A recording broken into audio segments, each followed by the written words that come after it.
5 euro. KDV dahil, vergiler de dahil. Bu arada ülkede bulunduğunuz kadar da vergi ödemek zorundasınız. Mesela bir gün duruyorsunuz, bir günü 1 euro.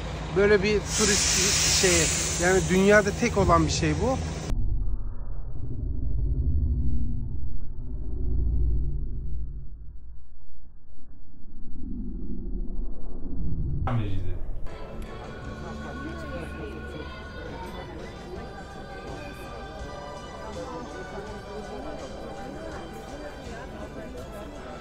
Türk bunlar kesin. Bak şimdi. Günaydın. Mesela günaydın. Bonjour. Bak Türk. Ben demedim mi? Kesin Türktür diye. Olduğu için öyle de. Onun bir gece nöbeti vardı. Bir gece onun sayesinde teleferik kabinde uyumuştuk biz. Onunla beraber. Aslında teleferik macerası oradan başladı diyebiliriz. Litvanya'dan bir aile gelmiş. Baksana çok güzel. Baksana.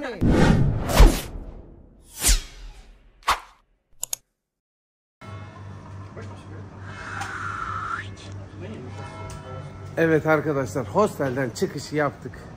Biz bugün Kotor'a gidiyoruz. Budva'yı bitirdik. Böyle Budva tarihi bir yerde konakladık, kale içi. Şimdi yola çıkıyoruz Kotor'a doğru. Bakalım, çan sesleri de çalıyor. Ezanı duymadım ben. O biraz beni üzdü. Böyle Budva'nın dar sokaklarından devam ediyoruz arkadaşlar. Şu şekilde. Türk bunlar kesin. Bak şimdi. Kesin soruyor. Günaydın. Arkadaşlar günaydın. Bonjour. Bak Türk. Ben demedim mi? Kesin Türktür diye. Bak burada. Böyle en sevdiğim pizzacı orada. Böyle devam ediyoruz arkadaşlar. Biz şimdi terminale geldik. An itibariyle terminalden Kotor'a 2 tane bilet aldık. Biletlerin tanesi 5 euro. KDV dahil, vergiler de dahil. Bu arada ülkede bulunduğunuz kadar da vergi ödemek zorundasınız. Mesela bir gün duruyorsunuz, bir günü 1 euro. Böyle bir turist şeyi, yani dünyada tek olan bir şey bu. Böyle ilginç bir bilgi de var. Her neyse biz 2 tane bilet aldık. Şimdi Kotor'a doğru devam edeceğiz. Kotor'da bakalım bizi ne bekliyor göreceğiz arkadaşlar. Bekle bizi Kotor. Habibi, come to Kotor. Kotor'a geldik. Şöyle burada görmüş olduğunuz gibi teleferik var. Aynı Bursa teleferiği gibi yukarı dağa çıkıyor. Şimdi bu yer yeni yapılmış bir yer.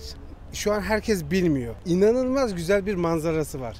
Bizim buraya geliş hikayemizi de şöyle kısaca anlatayım. Biz Budva'da bir video çekimi yapıyorduk. Video çekimi yaparken bir Türk abimiz, saklamayı da dahil edersen günlük minimum 100 euroyu gözden çıkar. İsmi Ercan Döner. Dedi merhaba, ne haber? Türk müsünüz falan böyle konuşurken sonra dedi biz teleferik işi yapıyoruz. Mühendis sanırım kendisi. Teleferik imal ediyor. Sonra bizi davet etti.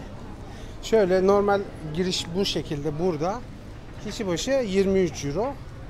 Tabii bizi davet etti. Biz giriş ücreti ödemeyeceğiz. Abimiz bize ikram etti giriş ücretini.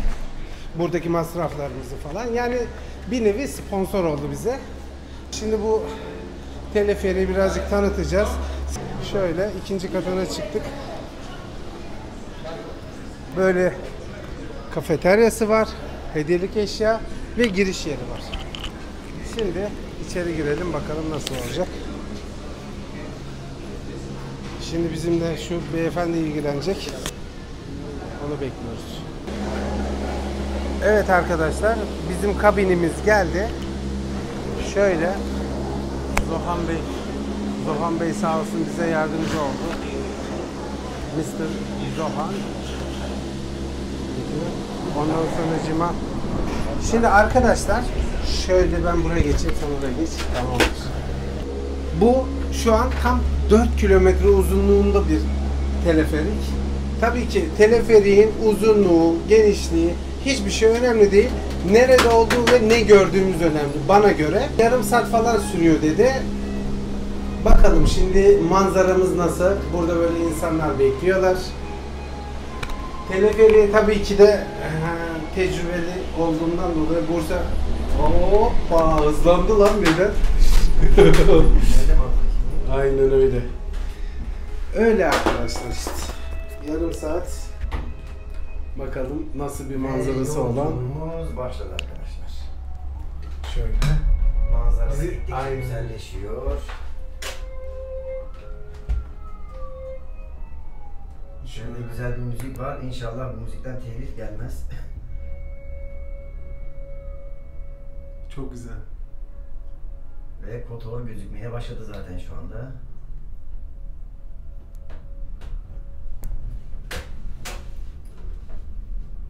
Aynen manzara harika.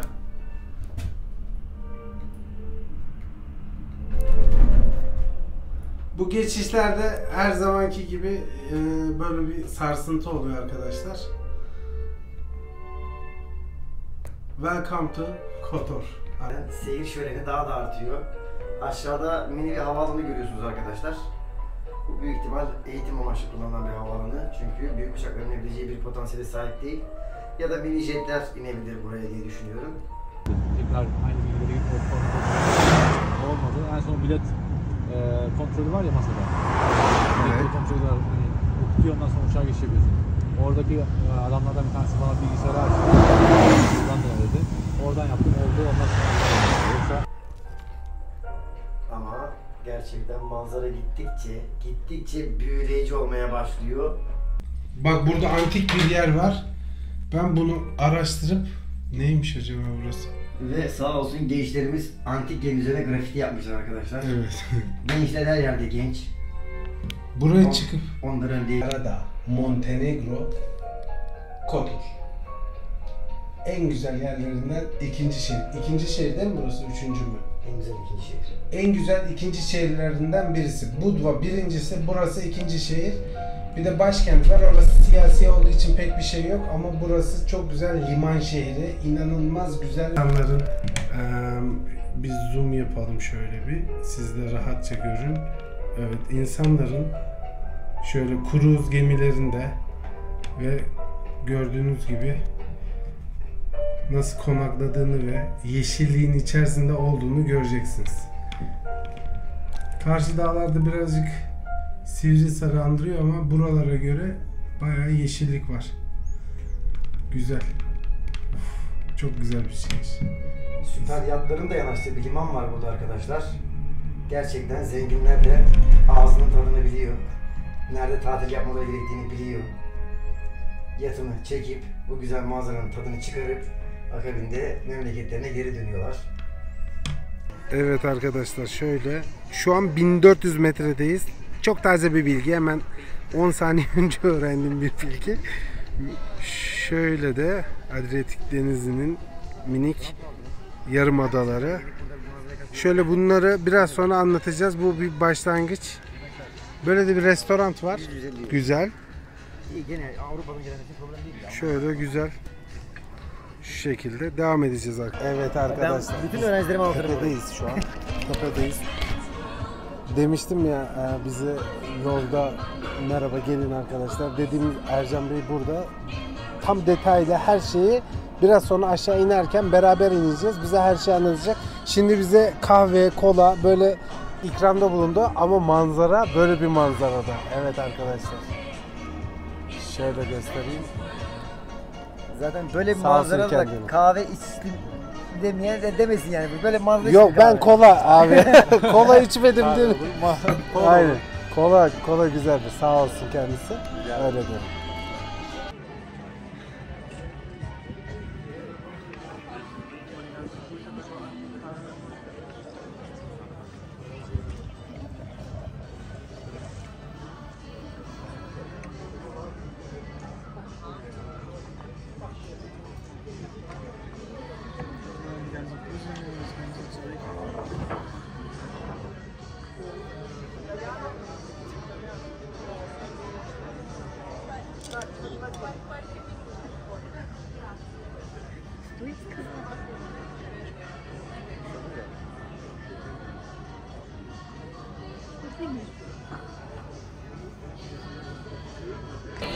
Evet arkadaşlar, böyle bir manzaraya karşı yemek yemek isterseniz 12 Euro'dan 32 Euro, 35 Euro'ya kadar böyle ürünler var. İçecekler 2.60'dan 10 Euro'ya kadar alkollü, alkolsüz içecekler. Biz 2 Americano, şöyle göstereyim.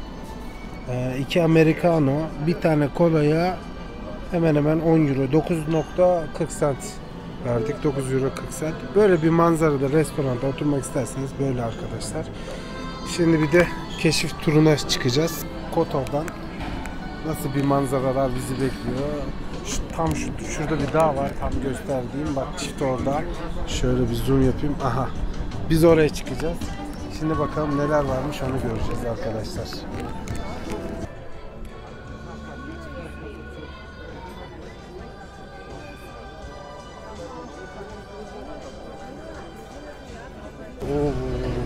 Şöyle göstereyim. Evet arkadaşlar, aşağıdaki böyle dondurmanın olduğu bir yer var. Şöyle çok güzel dondurmalar var.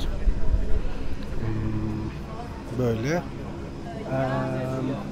çikolatalı var. Şöyle pistaş diyor. Fındıklı var, vanilyalı var ve çikolatalı var. Çikolatalı var. Hello. Apple cinnamon. Apple cinnamon var. Evet arkadaşlar. Eğer ki dağa çıkarsanız böyle bir yerden kesinlikle dondurma yemelisiniz diyoruz. Ondan sonra thank you. Böyle insanlar güler yüzlü, tebessümlü, her şey yerinde ve güzel bence. Yani böyle bu restoran bana göre en güzel manzaralı restoranlardan birisi. Huzurlu. Birazcık pahalı olabilir, normaldir. Avrupa'ya göre ucuz. Bize göre pahalı bu arada. Bilginiz olsun.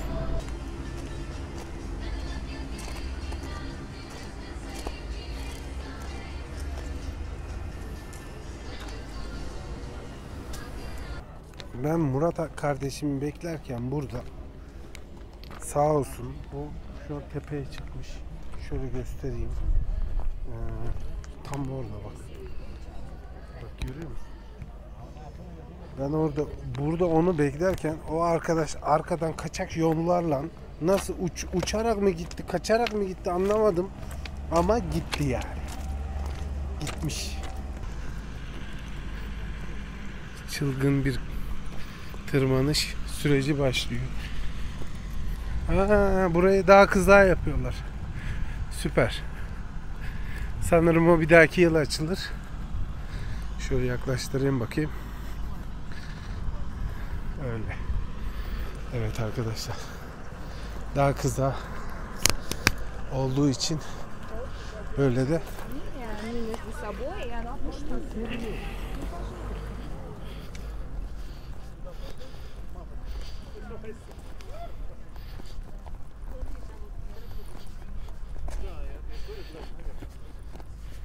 yani böyle bir manzaraya patika yoldan çıkıyoruz. Tabii ki de normal bir yol olacağını beklemeyin. Oğlum biz dağ çocuğuyuz lan. Bunlar bize vız gelir, tırıs gider. Bak nasıl koşturuyorum. Çifteliği takmış gibi. Kesildim.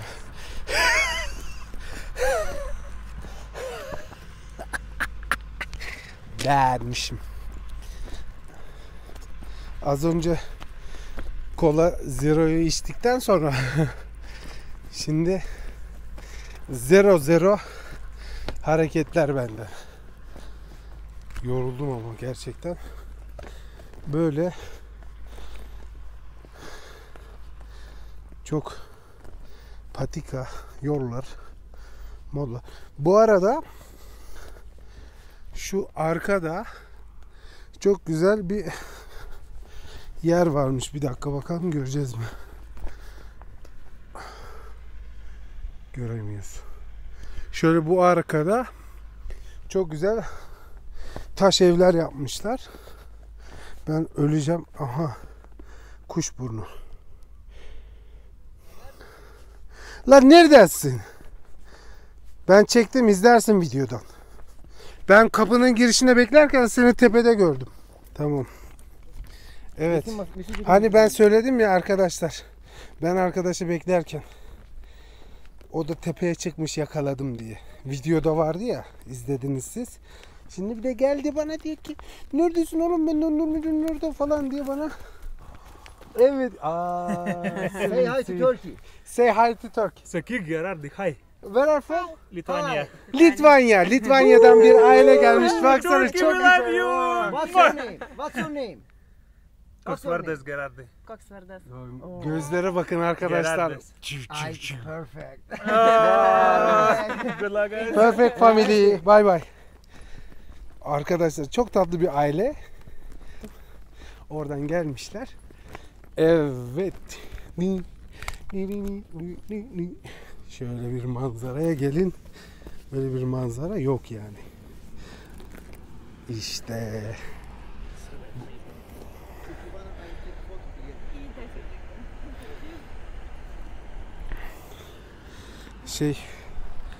Gönüllü programında dünyada en aşağı 365 tane fotoğraf çeken Murat profesyonel olduğu için ya biz şöyle bir bank koymuşlar buraya arkadaşlar. Ya zalimin kızı, seninle burada olmak vardı ya. Sen yoksun, neredesin? Şöyle bir tane pardon. Zalimin kızı burada değil. Şimdi ben zalimin kızıyla böyle Kotor'da. Ah, bu benim böyle sarılmış diye hayal. Look your love. Konulu çekiyor arkadaş bu arada. Oh wait. Kiss and take a photo. Kiss. Evet, gelmişizdir arkadaşlar. Kotor'un tam uç noktası. Abi buranın ucu yok. Bak görüyor musunuz? En uç noktası. Abi böyle bir manzara yok. Habibi, come to Kotor diyorum. Şimdi birazcık fotoğraf çekinelim. Çok seviyorum. Birazcık Instagram için Reels ve video, TikTok için video çekelim. Biraz oyun havası oynayayım. Ya kolpacılık denilince önceden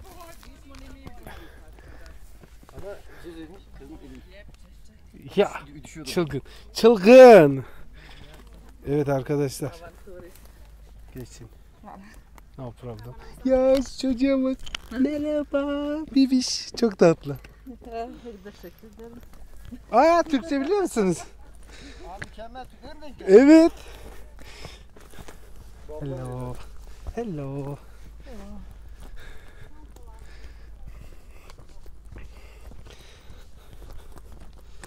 Minik bebişkoyu gördük az önce.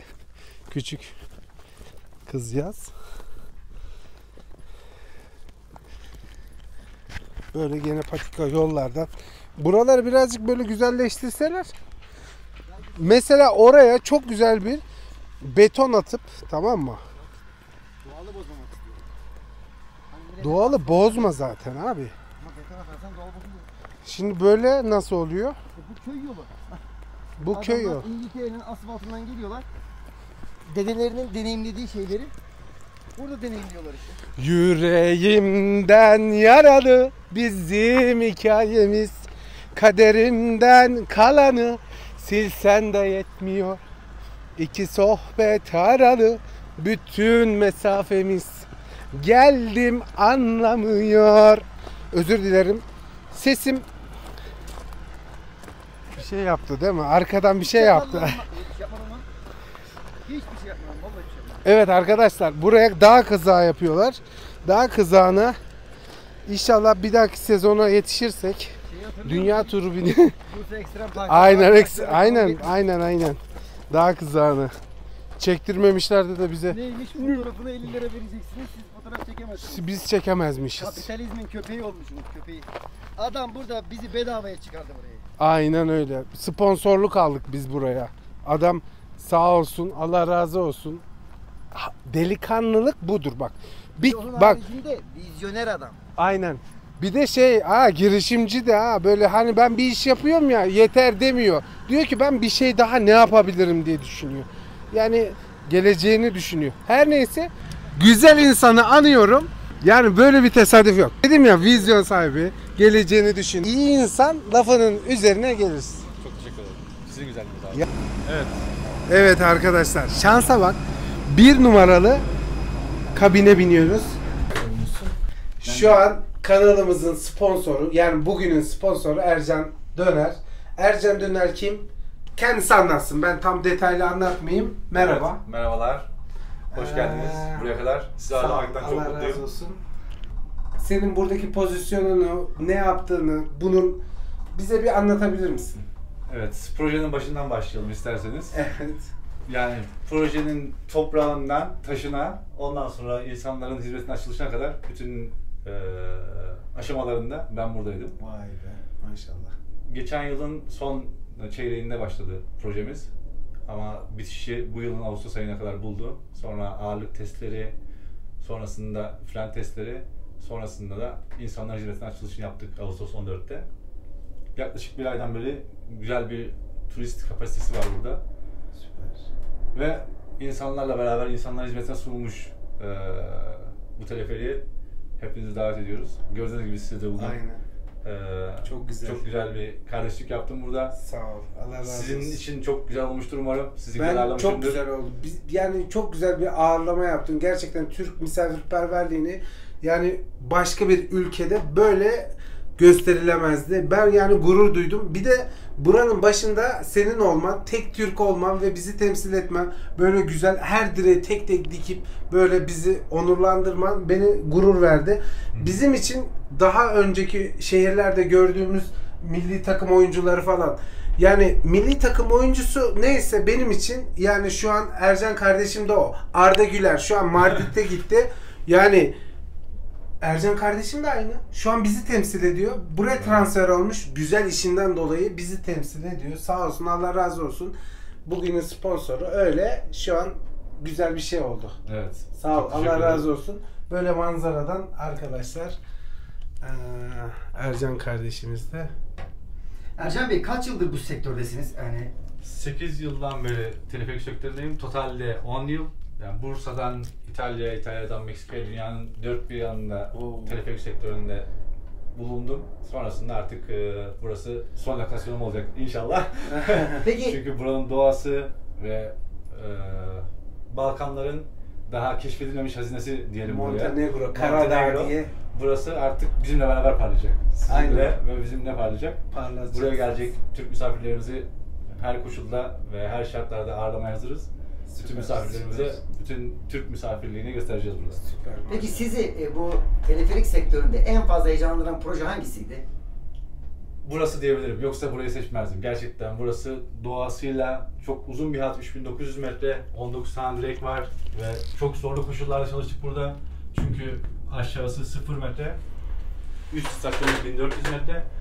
İki istasyon arasındaki kod farkı çok değişik bir mevsim yaratıyor burada. Yani aşağısı yazken yukarısı kış oluyor. Çalışma şartlarımızı, iş planımızı, bütün her şeyi bunları planlamak çok zordu burada. Bu çok heyecanlıydı ve onun haricinde burada çok uzun bir hattan bahsediyoruz. 3900 metre ve sadece 2 istasyon. Yorucuydu ama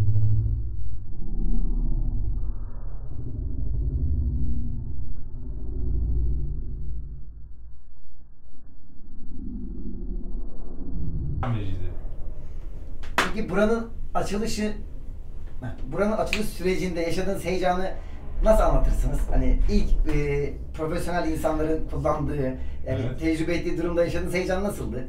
Çünkü her direkte emeğiniz var, onu biliyoruz. Evet, bütün hepsinde böyle artık nasıl tırmanan insan mı dersiniz, tırmanan adam mı dersiniz? Bütün direklerde bir şey vardı böyle. Artık sona doğru yaklaşıyoruz. Son adımlar ve her gece gündüz de çalıştık son zamanlarda açılış sürecinde çünkü acayip bir baskı vardı. Turistler her gün geliyorlardı burada. Acaba ne zaman başlayacak? Ona hazırlık yapmak için de gecemizi günümüze kattık ve son haliyle sizi burada ağırlayacak duruma kadar getirdik. Bir de kendi uzmanlık alanına ilgili bir soru sormak istiyorum. Siz buyurun. Türkiye'de hangi üniversiteden mezunsunuz? Ben Ordu Üniversitesi'nden mezunum. Kontrol ve Otomasyon Teknolojisi. 2 yıllık teknik öğretim. Üniversiteyi bitirdikten sonra zaten ilk olarak yani başladığım meslek otomasyon üzerine. Otomasyon dediğim makine, elektrik elektronik üzerine bir bölümden bahsediyoruz. Yaptığım işten çok zevk alarak yapıyorum. Maşallah. İşim kendi hayatım gibi. Yani %50-%50. Kendi hayatım nasılsa işim de benim için öyledir. Süper süper. Peki ilk tecrübeniz ne oldu? Yani üniversite bitti. İlk iş deneyiminiz, ilk tecrübeniz ne oldu? İlk iş deneyimim aslında şöyle söyleyebilirim. Benim kuzenimle biz aynı sektörde çalışıyorduk. O benden daha önce başladı. Şantiyelerde şey usulü vardır, böyle gece nöbeti usulü Aynen. vardır.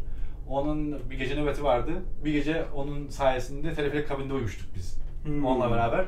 Aslında teleferik macerası oradan başladı diyebiliriz. O aşk öyle başladı. O aşk öyle başladı. Bu kabin içerisinde ben bir gece uyudum. Ondan sonra teleferik aşkı ondan sonra parladı bende.